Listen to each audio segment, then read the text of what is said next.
numa distribuição BV Filmes, A Teoria da Evolução, uma conspiração antibíblica. Versão brasileira, Audio News.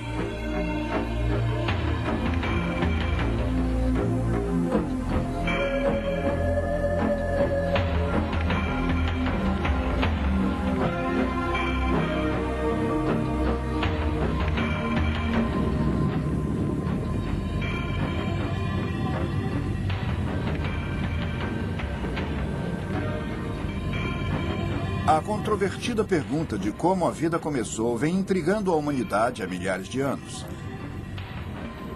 Há duas escolas de pensamento. Uma ideia é a de que Deus é o criador da natureza, o criador e o governante do universo que criou cada espécie de vida existente na Terra com uma intenção deliberada. Tal ideia é conhecida como a ciência da criação ou o aparecimento repentino.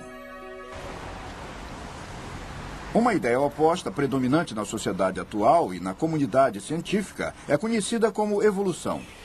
Ela afirma que a matéria inorgânica se transformou em vida de forma não intencional e foi se desenvolvendo com o tempo. Formas unicelulares progrediram para formar estruturas complexas, pluricelulares, resultando no desenvolvimento definitivo do homem. Os princípios da evolução influenciam todos os aspectos de nossa sociedade. Em todo o mundo, museus famosos apresentam perspectivas evolucionárias. Parques nacionais e monumentos históricos se tornaram locais de exibições de informações evolucionárias. Revistas científicas, publicações geográficas e de história natural, livros infantis e programas de televisão apresentam a evolução ao público como um fato. Muitos dos filmes mais populares de hoje, parques de diversões e até mesmo seriais matinais, promovem ideias evolutivas para um público ávido. Livros, textos que desenvolvem teorias evolucionistas são leituras compulsórias para alunos de escolas públicas de primeiro grau, faculdades e universidades. A evolução se tornou o fundamento para a maioria das disciplinas científicas, incluindo a paleontologia, geologia, biologia e astronomia. O objetivo de muitos cientistas é o de eliminar explicações sobrenaturais e fornecer respostas naturalistas. Consequentemente, muitos têm que rejeitar a intervenção sobrenatural de Deus e a criação milagrosa. Carol Matriciana, nascida e criada na Índia, é a autora de Deuses da Nova Era e coautora do livro A Conspiração da Evolução, um salto quântico para a nova era. Há alguns cientistas que acreditam num Deus criador. A maioria acredita na evolução física, o que quer dizer que as formas de vida se tornem mais complicadas com o tempo. Muitos desses cientistas descartam que exista qualquer evolução espiritual em processo. No entanto, há um número cada vez mais crescente deles que, persuadidos pelas ideias populares na atualidade, que seria o movimento da nova era, e que estão utilizando a ideia de evolução biológica como um trampolim para a evolução espiritual. Muitos profetizam um desenvolvimento alegando que o próximo estágio da evolução do homem será em termos espirituais. Um salto quântico da evolução biológica para uma emergência mística. Eu acho que o homem está se desenvolvendo para um estágio de maior percepção, maior consciência, de uma vibração maior. E acho que a melhor representação que temos do movimento do homem nessa direção é o que acontece no movimento da consciência, no movimento Nova Era. A evolução está ocorrendo o tempo todo. Muitas pessoas acreditam, e eu creio, que o propósito da vida seja crescer, e que crescemos o mais que podemos a cada vida. É claro que acreditamos na reencarnação. As ideias paralelas de reencarnação e de evolução sempre estiveram proximamente ligadas às crenças de muitas religiões pagãs existentes no mundo. Porém, em meados do século XIX, essa filosofia repentinamente passou a ter respeitabilidade científica através do mundo, através de um inglês, Charles Darwin, que ficou conhecido como o pai do evolucionismo. A maioria das opiniões da época se pautava no relato bíblico de um Deus criador que intencionalmente havia criado cada forma básica de planta e animal. Embora tivesse sido educado como cristão, Darwin se rebelou contra tal ideia e em suas teorias teceu uma maneira de formular o processo sem o Criador. Esta é a casa de Charles Darwin entre 1842 e 1882. Foi nesse escritório que Charles Darwin produziu seus grandes trabalhos. Ele costumava se sentar nessa poltrona e foi aqui que ele escreveu o seu famoso livro sobre a origem das espécies, publicado em 1859. Charles Darwin é um gigante dentre os homens e no mundo moderno, porque ele desenvolveu a teoria da evolução, que transformou o mundo científico. A teoria da evolução sobre a descendência natural foi desenvolvida bem antes da época de Darwin. O que Darwin fez foi fornecer uma explicação racional de como pode ter acontecido, tão racionalmente elaborada que muitas pessoas pensaram, por que eu não pensei nisso? Muitas pessoas se sentiram à vontade. No que se refere a Darwin, ele se tornou um herói. Ele forneceu a explicação que elas buscavam. A ciência moderna nasceu quando, em 1620, Lord Bacon escreveu Novum Organum. Entre 1620 e 1860, a maioria dos cientistas acreditava no Criador e na criação do homem. Hoje em dia, poucos cientistas acreditam na criação ou no Criador. O que aconteceu? Quem são alguns dos modificadores da mente moderna? Eu estou aqui ao lado de Thomas Huxley, no Museu de História Natural. Ele foi chamado de o Bulldog de Darwin, porque ele pegou a teoria de Darwin e fez uma apresentação substancial da mesma. Huxley acreditava que podemos explicar tudo na natureza independentemente do Criador através de simples leis naturais. Nós temos que lembrar que, afinal, o criacionismo era aquilo em que todos nós acreditávamos há poucos anos e o criacionismo foi destituído na comunidade científica pelo pensamento evolucionista. Acontece que o pensamento de Darwin foi considerado como blasfêmia pelo cidadão comum na Inglaterra naquela época. Karl Marx, ateu e criador do comunismo, ficou encantado em encontrar um racionalismo científico na teoria da evolução que ele alega ter dado validade à sua nova filosofia. Marx admirava Darwin e os dois se comunicavam através de correspondência. Em agradecimento, Marx até tentou dedicar sua grande obra à Teia, o Capital, a Darwin. Havia comentários na época, e Karl Marx era um deles, que viam a teoria de Darwin fornecendo credibilidade científica ao que previamente era uma mera filosofia. A filosofia do socialismo, a filosofia do comunismo, todas se tornaram cientificamente acreditadas com a teoria de Darwin. Roger Oakland é um ex-evolucionista, professor de biologia e coautor do livro A Conspiração da Evolução, um salto quântico para a nova era. Quando o comunismo tomou conta da província de Yulin, na China, a população inteira foi forçada a assistir aulas de propaganda comunista. A primeira lição não era dada com palavras de sabedoria de Lenin ou de Stalin, mas um curso básico sobre a evolução darwiniana. Quando um de meus ex-alunos abraçou o comunismo e foi levado a Moscou para treinamento, o que acha que lhe ensinaram? Lenin, Marx? Não. Durante 2 anos ele foi para uma biblioteca onde lhe ensinaram apenas o evolucionismo, identificando-o como a base para o comunismo. Sem o evolucionismo não pode haver marxismo, nem leninismo, nem mesmo humanismo. A não ser que o universo tenha criado a si próprio, a não ser que o homem seja Deus, a não ser que não haja criador, nenhuma dessas filosofias poderiam ser sustentadas. As pessoas que vislumbraram o conceito da evolução, começando por Charles Darwin, e até mesmo antes dele, surgiram com a ideia que começa com o vácuo. Então houve uma explosão nesse vácuo, chamada de o Big Bang, que criou a galáxia da Via Láctea com cerca de 200 bilhões de astros, todos circulando com uma precisão coordenada, resultante de tal explosão. E chegamos até o homem, sem a interferência de Deus, em nenhum passo desse caminho. É assim que é ensinado em todas as nossas escolas públicas hoje em dia. Todo o propósito de Darwin era o de explicar a vida sem um projeto de finalidade, sem a necessidade de um criador, simplesmente através de mecanismos ou de processos naturais. Luther Sunderland, ex-engenheiro aeroespacial e autor do livro O Enigma de Darwin. Mas o que é essa explicação materialista ou natural para a evolução? Ela diz que nos primórdios da Terra, nos oceanos, alguns elementos químicos se uniram e formaram espontaneamente a primeira célula viva. Porém, essa não foi uma manobra simples, porque o organismo unicelular mais simples que conhecemos tem em seus genes e cromossomas tantos dados quanto a quantidade de letras existente na maior biblioteca do mundo, 1 trilhão de letras. Nenhuma forma no mundo poderia organizar tantos dados assim através do acaso. A maioria das formas de vida são constituídas por bilhões dessas células complexas que mais uma vez se arrumaram numa ordenação perfeita. A impossibilidade matemática do corpo humano ser formado acidentalmente ultrapassa a lógica de uma explosão numa gráfica de impressão resultar numa formação de um dicionário. Nos dizem que a vida começou nesse caldo pré-biótico que era rico em toda espécie de compostos. Porém, estudos recentes feitos em rochas das mais antigas não apresentam provas de que tal caldo tenha realmente existido. O método científico deve ser baseado na capacidade de se observar e testar os fatos. E mesmo assim, o evolucionismo acredita que a matéria inorgânica de alguma forma se tornou viva. Ninguém viu isso acontecer. Não há exemplos de que isso aconteça hoje. Ainda assim, alegam que é fato.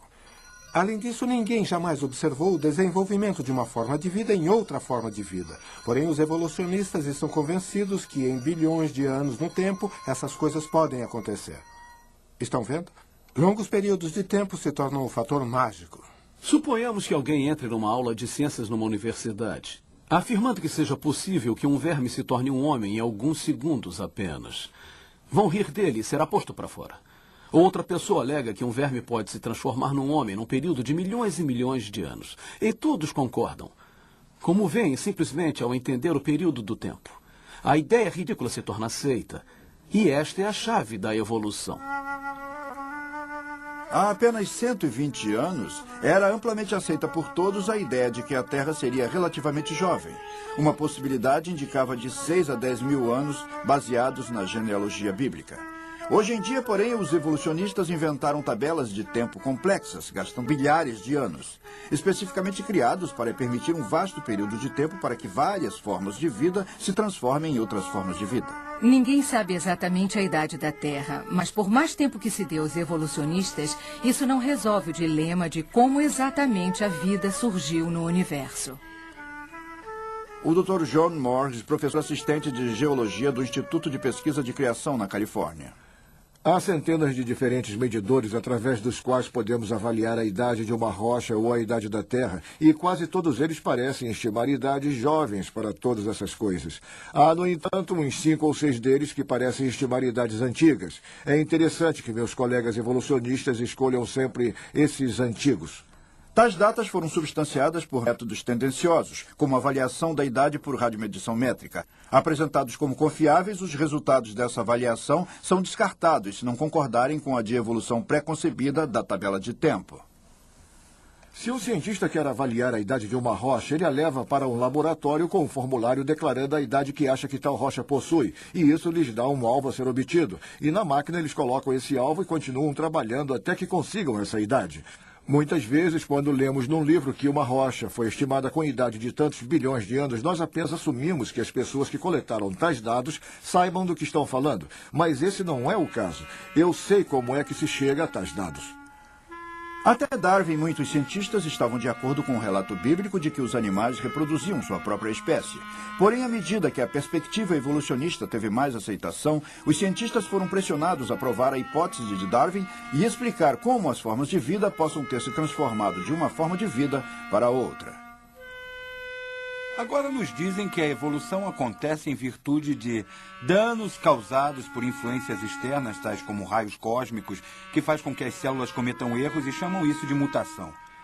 E gradualmente um organismo irá se transformando num outro organismo, desde os unicelulares a invertebrados, como os moluscos e estrelas do mar, então os peixes vertebrados, os anfíbios, os répteis, as aves, os mamíferos e finalmente o homem.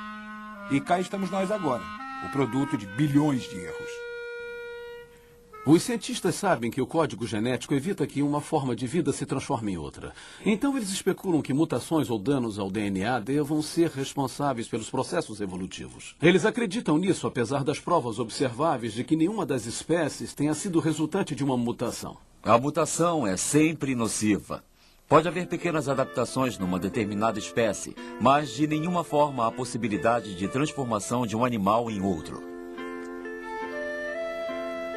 Se a evolução tivesse realmente acontecido, deveríamos ser capazes de ver as provas disso em registros antigos. Afinal, é o registro do passado. Porém, se olharmos com atenção os registros do passado, veremos que não há registro algum de um animal que tenha se transformado em outro. Não há formas de transição.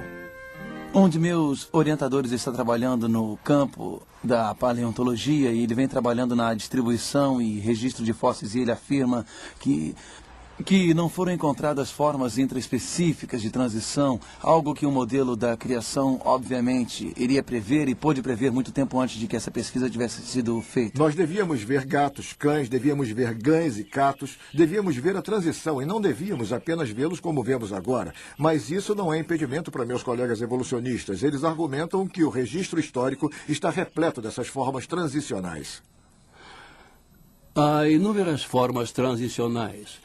Realmente não há problemas em encontrar formas de transição. É realmente falso afirmar que não existam formas de transição. Há muitas formas de transição, mais até do que às vezes possamos lidar. Temos tantas formas de transição dentre os peixes que às vezes temos que recorrer à análise estatística para separar uma forma de outra. Então a afirmação de que não existem intermediários é simplesmente uma afirmação falsa. Durante a entrevista, vários desses proeminentes cientistas se contradisseram ao admitir que formas transitórias não foram encontradas e prosseguiram fornecendo desculpas para a falta de provas.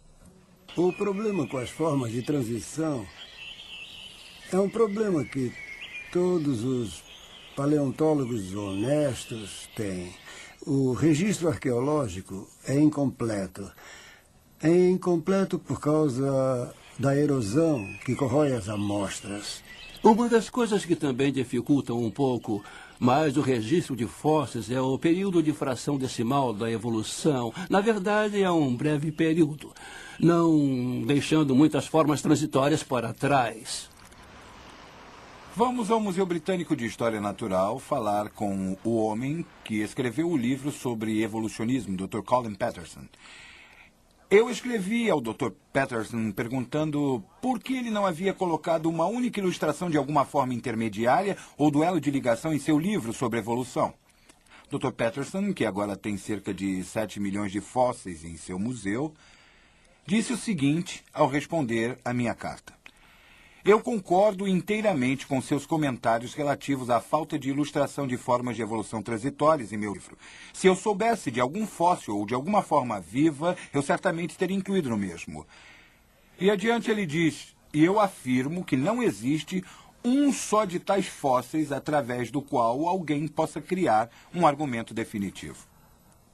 Desde tempos de Darwin, os evolucionistas têm buscado constantemente provas vitais contendo fósseis para fundamentar a ideia de que as formas de vida tenham se desenvolvido.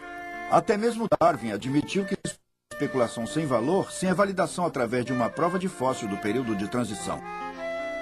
Colaborando com os evolucionistas, companhias de petróleo escavaram poços através do mundo, examinando camadas da Terra a profundidades que atingiam 8 quilômetros. 2 milhões de fósseis na Terra, nenhuma só amostra de uma forma de transição foi descoberta. Ao longo dos anos, a pesquisa em geologia e arqueologia também falharam na produção de evidências que apoiassem as afirmações da teoria evolutiva. Na época de Darwin, não havia um único exemplo que pudesse ser classificado como sendo o elo perdido. Na verdade, foi apenas perto da época de sua morte que um fóssil de uma ave foi descoberto na Bulgária, eu acho. E chamava-se Archaeopteryx, que de todas as formas seria o intermediário entre os répteis e as aves. Este foi o triunfo para sua hipótese. O Archaeopteryx, classificado hoje por muitos paleontólogos como apenas uma ave, não um intermediário entre um réptil e uma ave, foi a primeira de uma série de manobras enganadoras para promover ideias evolutivas. Os evolucionistas dataram e classificaram erroneamente tal ave extinta, assumindo que fosse o elo perdido entre répteis e aves.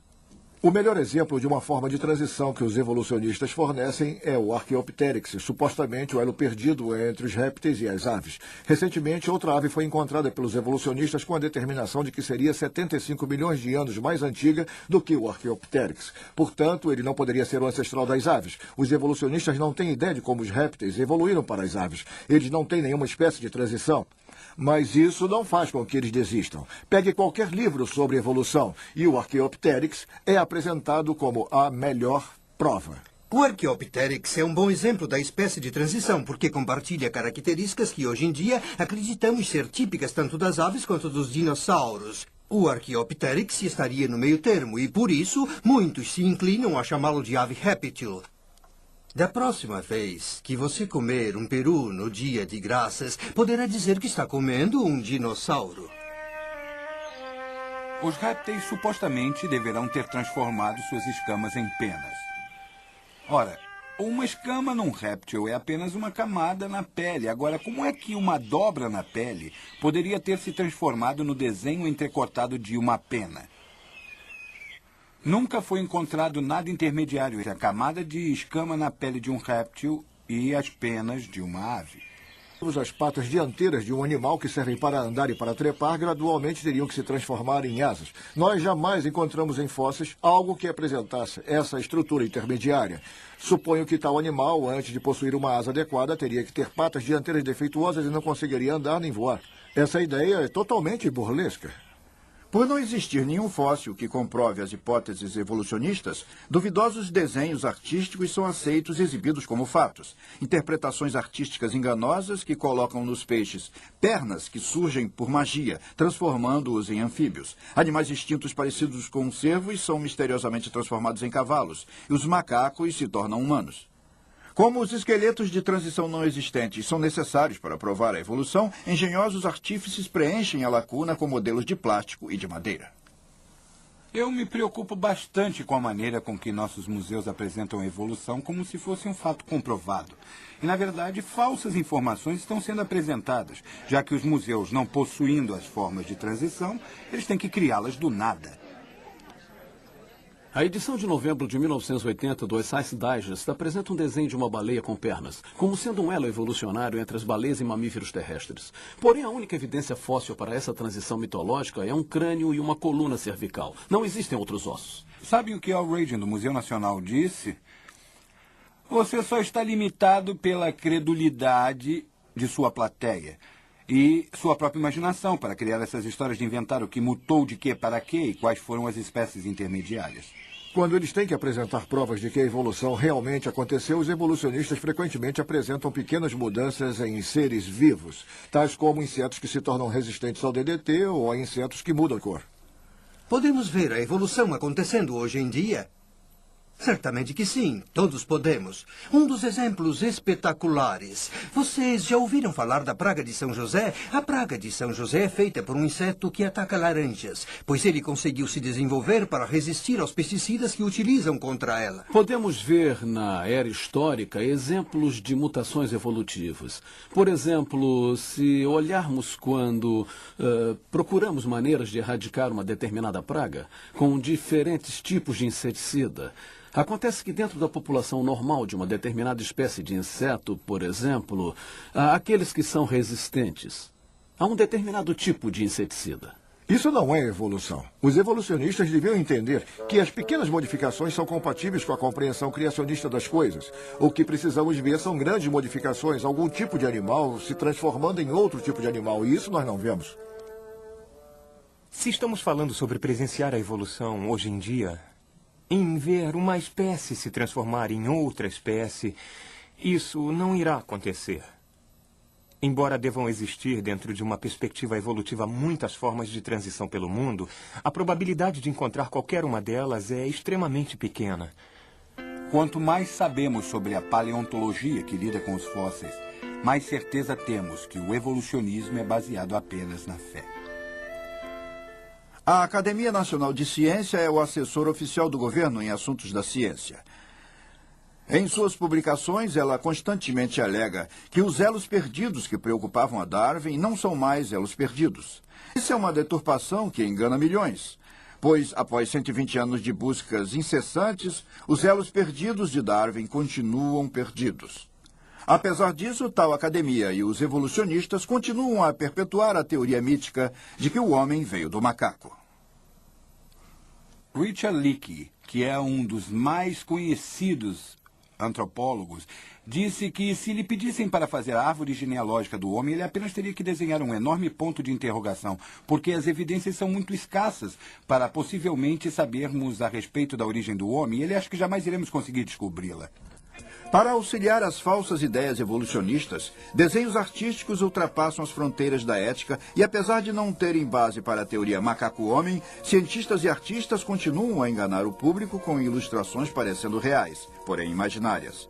Tais artistas apresentam progressões naturais de macacos até os seres humanos e inventam sua cor de cabelo, tonalidade de pele e até mesmo expressões faciais, retiradas de nada mais do que um dente, um fragmento ósseo ou até mesmo prova alguma. A revista National Geographic, que não tenta esconder sua tendência evolucionista, admite que tais pegadas fossilizadas sejam idênticas às pegadas humanas. E assim os artistas tomam a liberdade de acomodar a teoria evolucionista e ilustram características de macacos para se encaixarem em criaturas com forma de macaco. Tudo porque o estabelecimento tendencioso de idade insiste que tais pegadas foram encontradas em camadas rochosas existentes antes dos seres humanos. Bom, hoje temos evolucionistas que gostariam que acreditássemos que existam provas sólidas a fundamentar a evolução. Diante do público, eles geralmente criam a impressão que as provas são como ouro puro, que o homem tenha se desenvolvido de alguma criatura semelhante ao macaco. O Dr. Donald Johansson, diretor do Instituto de Origens Humanas, descobriu Lucy, um suposto homem macaco, o elo perdido. A família humana e a família dos macacos divergiram e seguiram suas próprias trajetórias individuais evolutivas em separado. Não sabemos com precisão qual seria o ancestral comum a eles, mas sabemos que parece com algo que chamamos de Ramapithecus. O Ramapithecus não passa de algo formado de um fragmento de mandíbula. Um ancestral do homem agora sugere que ele não seja, e apesar disso, os evolucionistas continuam a citar o Ramapithecus como um elo entre o homem e o macaco. Um outro suposto elo perdido, o homem de Java, foi criado por Eugène Dubois quando ele encontrou um fragmento de crânio típico de macaco e a 16 metros de distância encontrou um osso de perna humana. Pouco antes de morrer, Dubois confessou que ele também havia encontrado 2 crânios humanos na mesma ocasião e admitiu que o fragmento de crânio pertenceria ou não a um suposto homem macaco. O Homem erectus é melhor conhecido como o Homem de Java. E foi nesse estágio do desenvolvimento humano que eles começaram a usar grandes machados de mão. O cérebro se expandiu em mais de 1000 cc. As proporções do corpo se desenvolveram similares às nossas. E estávamos a caminho de um desenvolvimento na escala, inclusive no caminho do ser humano moderno. Esse boato ainda é aceito pelos evolucionistas hoje em dia e é apresentado ao público como o verdadeiro elo perdido. Se você acha que o boato do Homem de Java é inacreditável, espere até ouvir os fatos que envolvem Lucy de Johansson, esse esqueleto adulto de apenas 1,15 m que parece exatamente com um chimpanzé. Lucy foi encontrada em 1974 e às vezes eu me refiro a ela como a mulher que balançou a árvore genealógica do homem, porque ela representa para nós o mais antigo esqueleto completo que temos de qualquer ancestral humano e conhecido pelos antropólogos. Agora, essa espécie Australopithecus alforensis, representada por Lucy, é uma espécie que achamos ser ancestral. E a importância de Lucy é que ela nos fornece uma boa ideia de como nossos ancestrais eram há alguns trilhões de anos atrás. Podemos inferir de seu esqueleto a maneira como ela andava, por exemplo. Quando examinamos sua rótula, quando examinamos sua pelvis, vemos que ela andava como você e eu, e não como um chimpanzé. Johansson disse que, apesar de ser uma criatura muito parecida com um macaco, ela andava muito bem de forma ereta. O chimpanzé pigmeu de hoje em dia anda pela floresta tropical de forma ereta quase o tempo todo. Isso não prova nada. As únicas características de Lucy que dão uma pista de uma postura ereta são os joelhos e as articulações da bacia. Dr. Charles Oxner, com uma análise por computador, concluiu que as alegações de Johnson a respeito da bacia são infundadas e devemos explicar que o joelho nem foi encontrado com Lucy. Esse osso do joelho foi encontrado a mais de 1,5 km numa profundidade de mais 60 metros do que os outros ossos.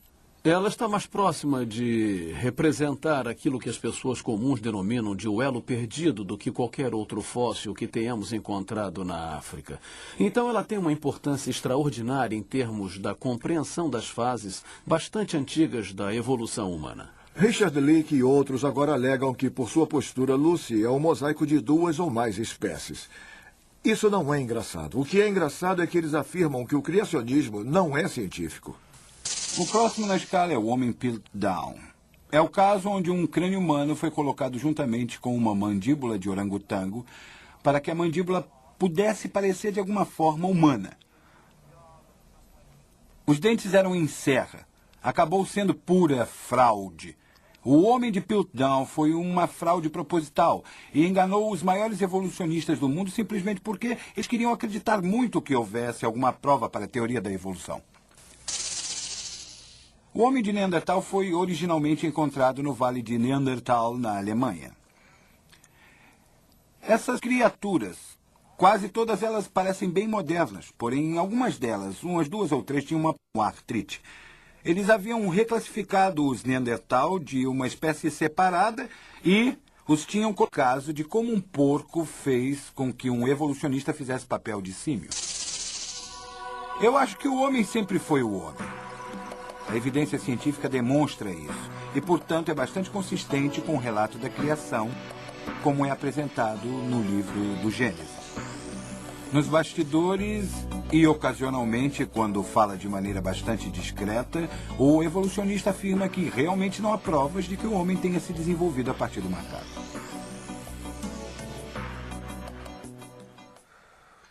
Os evolucionistas... Acontece que isso resolve todos os tipos de problemas intelectualmente para os evolucionistas. Ele nem precisa procurar pela amostra de fóssil. Não há evidência nos registros de fósseis que um animal tenha se transformado em outro tipo de animal. O equilíbrio pontuado chega e diz que populações isoladas de animais evoluíram rapidamente e não deixaram rastro, mas este é um argumento de falta de dados. Não há formas de transição. E isto é usado como prova pela vertente da teoria da evolução chamada equilíbrio pontuado. Isso é ciência de má fé. Com essa nova informação, estamos tentando rever nossa visão da evolução e o que está surgindo é uma síntese bem mais poderosa das teorias evolutivas. Eu penso que a teoria do equilíbrio pontuado seja uma tentativa desesperada para salvar a teoria da evolução. O equilíbrio pontuado, enquanto tenta explicar a falta de formas intermediárias entre espécies vizinhas, negligencia tocar na verdadeira indagação. Por que não há transição entre as principais categorias de formas de vida? Uma resposta extraordinária foi fornecida pela teoria do monstro esperançoso, de Goldsmith. Quem acreditaria, por exemplo, que um réptil coloque um ovo e que uma ave saia do ovo, como Goldsmith afirmou sobre sua teoria quando ele surgiu com a ideia? Estamos retrocedendo às fundações dos princípios evolucionários e avaliando novamente como o mecanismo de evolução ocorre. Infelizmente, eu acho que um certo número de pessoas que não pertencem ao campo da ciência, mas que lidam com a evolução, interpretam isso como uma forma de lançar dúvidas sobre o que chamo de fato da evolução. O que isso nos diz é que os evolucionistas estão com medo. Parece que quase todo novo desenvolvimento na ciência está convergindo para destruir a evolução. Quer estejamos falando sobre novas descobertas em astronomia, ou em paleontologia, ou em biologia, isso é verdade. Eu, de repente, me dei conta de que há poucas provas para a teoria da evolução. E, apesar disso, eu a havia aceito como verdadeira desde uma idade bem jovem.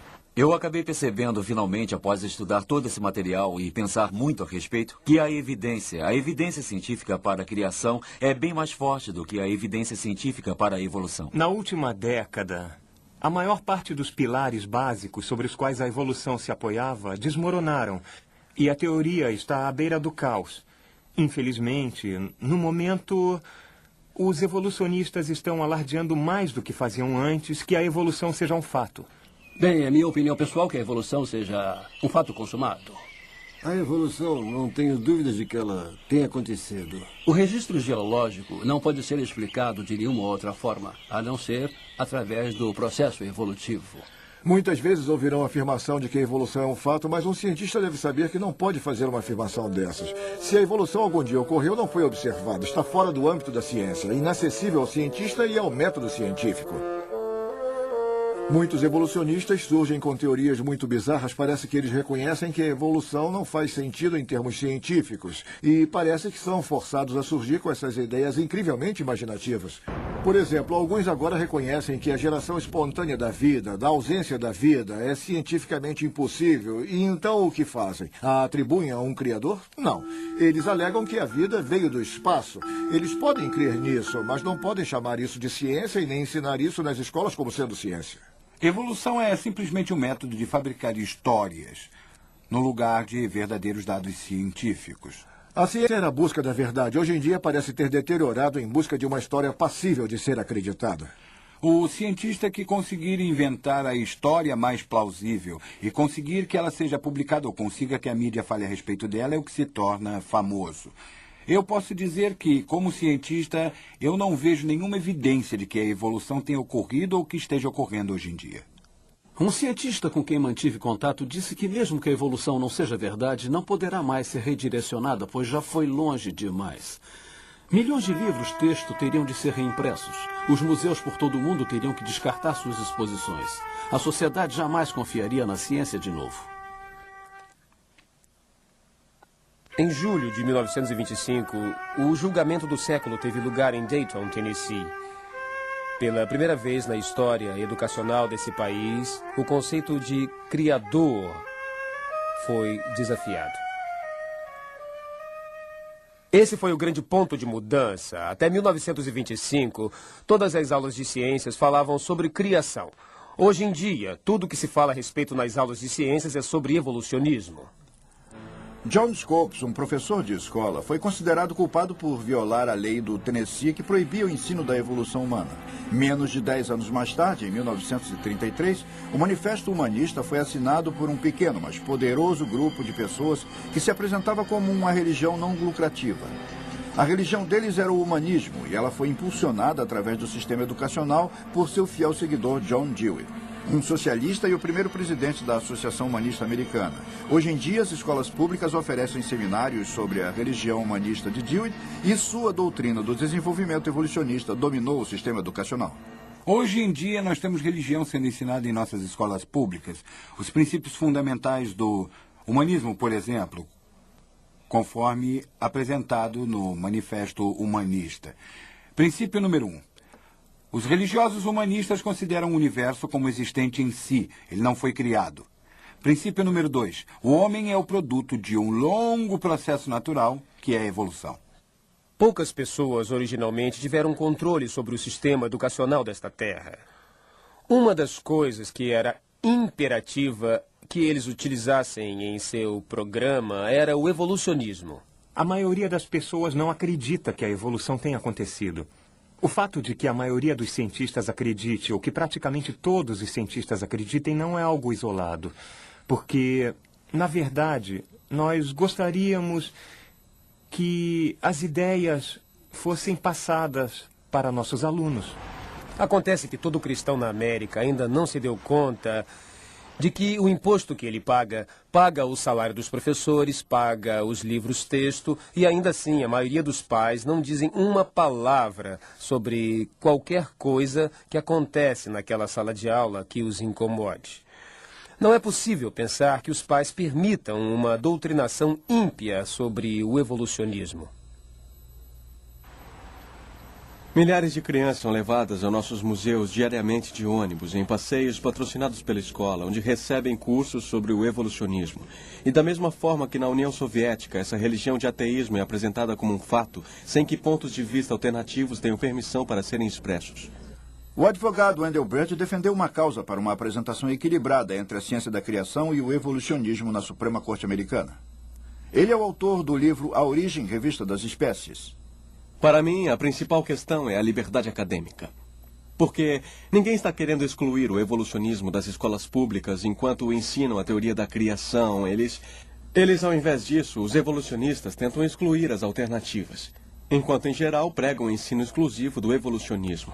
Acho que o criacionismo deveria ser ensinado na escola simplesmente porque todas as boas ideias devem ser ensinadas. Eu acho que não devemos ter medo das ideias, quer sejamos contra elas ou sejamos a favor delas. Mas acho que todos devem ter acesso a ambos os lados da questão. 86% do público americano acha que a teoria da evolução deveria ser ensinada em conjunto com a teoria científica da criação, de acordo com uma pesquisa da AP, noticiário da NBC, por todo o país. Eu acho que o criacionismo deveria ser ensinado na escola, porque ele é uma parte do que somos e acho que deveria ser ensinado com a mente aberta, sem uma entonação religiosa. Os advogados por todo o país, mais de 2 contra 1, concordam que seja constitucional ensinar a teoria da criação juntamente com a teoria da evolução. E os advogados acreditam que ambas deveriam ser ensinadas em escolas públicas. O criacionismo deveria ser ensinado em nossas escolas. Tempo igual deveria ser dado para a evolução e para a criação. 42,3% dos professores de biologia acreditam no ensinamento da teoria da criação, juntamente com a teoria da evolução. E o mesmo é verdadeiro para membros do Conselho de Escolas, 2/3 de acordo com uma pesquisa do Jornal de Conselhos de Escolas. Acontece que, apesar de toda a fumaça, a grande maioria do público americano acha que é injusto ensinar apenas a teoria da evolução. Não mais de 6% quiseram que apenas o evolucionismo fosse ensinado. Porém, há esse total, essa dominação e controle na comunidade científica de que ainda estejamos levados por esses 6% de pessoas nessa Terra que acreditem que não haja Deus e acredite que o universo tenha se criado espontaneamente. Acho que não há respostas e que ainda não podem provar o passado, então ambas as ideias devem ser ensinadas. A única abordagem justa é deixar que as crianças tenham todos os lados da informação científica e decidam por elas mesmas. Se alguma outra teoria sobre o surgimento das formas de vida deva ser ensinado nas escolas, eu não acho que deva ser o criacionismo, porque o criacionismo é uma doutrina religiosa levemente disfarçada, que não tem lugar na separação entre Estado e Igreja. A principal questão, sempre levantada em oposição a isso, é que ensinar todas as evidências científicas sobre o assunto da origem da vida incorreria na violação da separação Estado e Igreja, ao ensinar teorias que não venham a apoiar a evolução. As pessoas deveriam simplesmente ser capazes de ouvir a verdade. Um fato é um fato. Ele não é descartado somente porque concorda com a Bíblia. Isso não o torna religioso. Ensinar uma teoria da criação é constitucional, porque a Constituição foi escrita no contexto da Declaração de Independência, que se refere à criação e até mesmo a um criador. Em resposta à manifestação pública a favor da apresentação da ciência da criação ao lado da evolução, Louisiana e Arkansas foram os primeiros estados a criar leis exigindo um tratamento equilibrado para ambas as teorias. Foi acordado que apenas dados científicos, sem a doutrina religiosa, fossem apresentados em sala de aula. Um legislador da Louisiana, em 1981, criou uma lei onde deveria haver um tratamento equilibrado da ciência da criação e da evolução. A lei também define o que é a evolução. Define o que é a ciência da criação, evidências científicas que apoiam a criação. Imediatamente, um litígio acirrado foi iniciado por uma poderosa organização que é permanentemente direcionada contra princípios tradicionais judaico-cristãos. A influente ACLU, ou União de Direitos Civis Americana, com um quadro de mais de 500 advogados ativos, investiu uma enorme soma em dinheiro e obteve sucesso em protestar contra a lei. Um dos maiores problemas que temos com a ACLU é que eles são extremamente bem subsidiados. Eles recebem milhões e milhões de dólares de grandes fundações e de pessoas muito ricas de toda a América. Foi isso que fizeram conosco. Eles nos ataram no tribunal em Louisiana. Este é um arquivo de 630 páginas com 2.000 notas de rodapé com alegações de que o ensino da ciência da criação é constitucional e que seu conteúdo é científico e que é tão religiosa como a evolução. O juiz do Tribunal Distrital dos Estados Unidos entrou com uma ação sumária contra nós, apesar disso, afirmando que a ciência da criação envolve um sentido de ideia de criação que implica num criador, o que seria inerentemente religioso.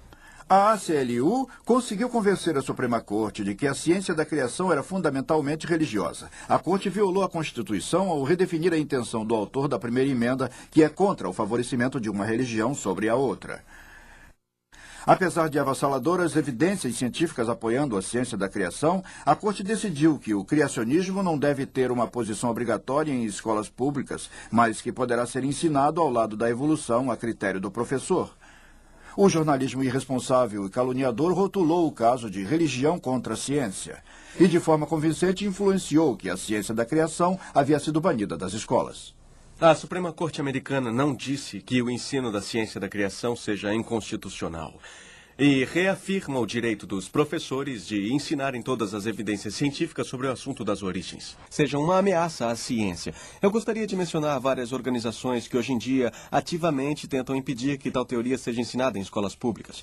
Comitês de Correspondência, o Povo pela Maneira Americana de Ser, a Associação Humanista Americana, a União Americana de Direitos Civis, a Associação Americana para o Progresso da Ciência, a Academia Nacional de Ciências, a Associação Nacional de Educação, a Associação Nacional de Professores de Biologia e o Estudo Curricular de Ciências Biológicas. Há uma teoria anticientífica hoje em dia que mais ameaça toda a natureza da pesquisa científica. É o criacionismo. Hoje realmente temos uma conspiração organizada nesse país, em todos os estados, que é organizada para combater a disseminação aberta de evidências científicas sobre a origem da vida. O resultado foi a formação de uma fechada rede de organizações ativas que cooperarão no combate à intrusão criacionista nas escolas públicas, museus públicos, parques estaduais e nacionais e a pesquisa científica subsidiada pelo governo. Eles têm um desejo bastante específico, que seria preservar o ensino exclusivo da evolução e excluir o ensino de qualquer teoria científica da criação ou teoria científica do aparecimento repentino. Isso é censura, no meu ponto de vista. Temos hoje, de forma inquestionável, o pior caso de censura. Dados científicos verdadeiros que, por acaso, possam vir a deixar a evolução mal, são meticulosamente censurados dos livros didáticos. Numa sociedade americana onde sempre tivemos grande orgulho da liberdade de expressão, liberdade religiosa, liberdade de crenças, liberdade de imprensa, é simplesmente um infortúnio que tenhamos uma censura tão ampla em nossa comunidade científica hoje. Os evolucionistas não aceitam os dados científicos que apoiam a criação. Eles acreditam que a única intenção dos criacionistas ao apresentar tais fatos seja a de forçar sua tendenciosidade religiosa. Conseguindo descartar as provas, os evolucionistas conseguiram estabelecer o evolucionismo como um fato científico e esconder sua própria filiação religiosa. As religiões profanas aceitas hoje em dia na cristandade são baseadas no mito da evolução biológica. Uma religião profana de hoje em dia que ganha popularidade através de celebridades como Shirley MacLaine é o chamado movimento da nova era ou o movimento da nova consciência. Em seu âmago estão a reencarnação e o karma, ambos conceitos evolutivos que são baseados no misticismo hindu. O movimento da nova era nos pede para aceitarmos nossa unidade, aceitando as ideias de que todos nos desenvolvemos da mesma origem. E se conseguirmos unir nossas mentes e espíritos utilizando técnicas como meditação e corporação, poderemos obter poderes incríveis, alcançar a unidade global. A nova era é uma rede interligada de várias filosofias e teorias políticas. Seu objetivo é de promover a conscientização de uma unidade global de forma física e mística. Todos, desde Jesus Cristo até Adolf Hitler, seriam vistos como alguém com quem podemos nos identificar, já que somos um só. Eu acho que certamente há todo o potencial para todos nós, seres espirituais, nos unirmos como um só. Acho que conseguimos dominar a evolução do corpo físico. Dominamos a evolução da mente ou estamos caminhando nesta direção. E chegamos a um tempo onde estamos utilizando esse corpo aperfeiçoado, quase aperfeiçoado, essa mente aberta e aperfeiçoada para ter acesso à verdadeira perfeição do universo, que é a dimensão espiritual. De acordo com os seguidores da nova era, a próxima fase da evolução da humanidade é a elevação à divindade. Eles encaram a raça humana como uma forma de transição entre os macacos até chegar a Deus.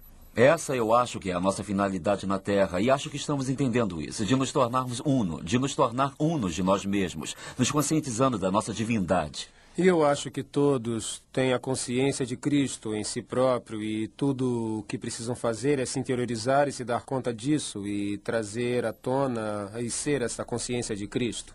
A evolução, quer biológica, quer mística, é a forma do homem explicar Deus e sua criação e colocar o homem no lugar de Deus. O homem tem fundamentalmente o futuro biológico da Terra em suas mãos. Ele pode controlar a evolução. Estamos numa época onde o homem está literalmente assumindo o controle de sua própria evolução. Assumindo o controle de onde irá a humanidade, quer individualmente ou coletivamente. Eu creio que o movimento da nova era esteja seguindo para o canal principal da conscientização americana. E acho que irá chegar até lá, através da exposição feita pela comunicação de massa. As ideias, os conceitos, os princípios, a psicologia, a espiritualidade. Eu acho que este é um movimento que irá percorrer todo o mundo e definitivamente servir como um veículo para transformar os níveis de... Essa filosofia mundialmente disseminada deve ser uma real preocupação para os cristãos, para que a entendam e que se transformem em verdadeiras testemunhas cristãs. Não apenas o caráter de Deus está em jogo, mas sua verdade e sua ética. O desejo da divindade, que é o objetivo do movimento da nova era, foi aquilo que ocasionou a queda do homem. Sendo nossos deuses, podemos justificar nosso comportamento e não prestar contas a ninguém. Na Bíblia, Romanos, capítulo 1, somos avisados das consequências naturais de rejeitarmos Deus como sendo o Criador. Resulta no homem acabar se desenvolvendo na maldade e corrupção moral. Como resultado do trabalho da evolução, a descrença e o ceticismo estão crescendo em nossa sociedade e os efeitos morais e éticos têm sido devastadores. Se existe um líder moral no universo, então cada pessoa neste universo é responsável perante esse líder moral. A coisa mais fácil de fazer para a mente humana é apenas descartar a possibilidade de tal liderança moral.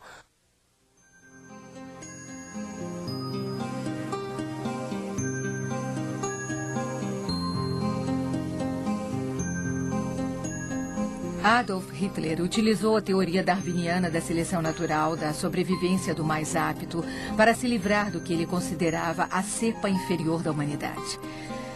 Ele brutalmente torturou e matou 12 milhões de pessoas, 6 milhões de judeus e 6 milhões de não-judeus.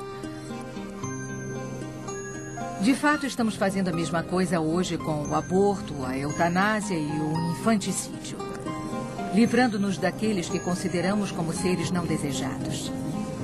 Desde 1973, apenas nos Estados Unidos, quase 25 milhões de seres humanos não chegaram a nascer, tendo sido mortos pelo aborto, o que corresponde a um bebê a cada 20 segundos. Se negarmos que o homem foi criado à imagem e semelhança de Deus, perdemos então a dignidade e o propósito da vida. Se concordarmos com as premissas evolucionistas de que não sejamos mais do que animais em desenvolvimento, então a humanidade perde todas as perspectivas morais. As pessoas não querem assumir responsabilidade por seus atos. Não querem que Deus os vigie. A evolução não passa de um caminho de laboratório que alguém segue para fugir de Deus. Eu parei de fugir e entreguei meu coração a Jesus Cristo. E os fatos científicos com os quais vinha me debatendo se encaixaram. Podemos escolher buscar as respostas na evolução ou podemos escolher considerar uma alternativa. Apenas olhem para a vastidão do universo, com suas galáxias, sistemas solares, os planetas, todos circulando com absoluta precisão. Há mais estrelas do que grãos de areia em todo o mundo. Pensem na complexidade da vida, a complexidade do olho, do ouvido, do coração ou mesmo do cérebro humano. Seria lógico assumir que isso ocorre por simples acaso? Ou será que existe um maravilhoso Criador que planejou tudo isso? A Bíblia diz que o homem não tem desculpas, porque à sua volta ele pode ver através das evidências da natureza o maravilhoso trabalho de um Deus Criador.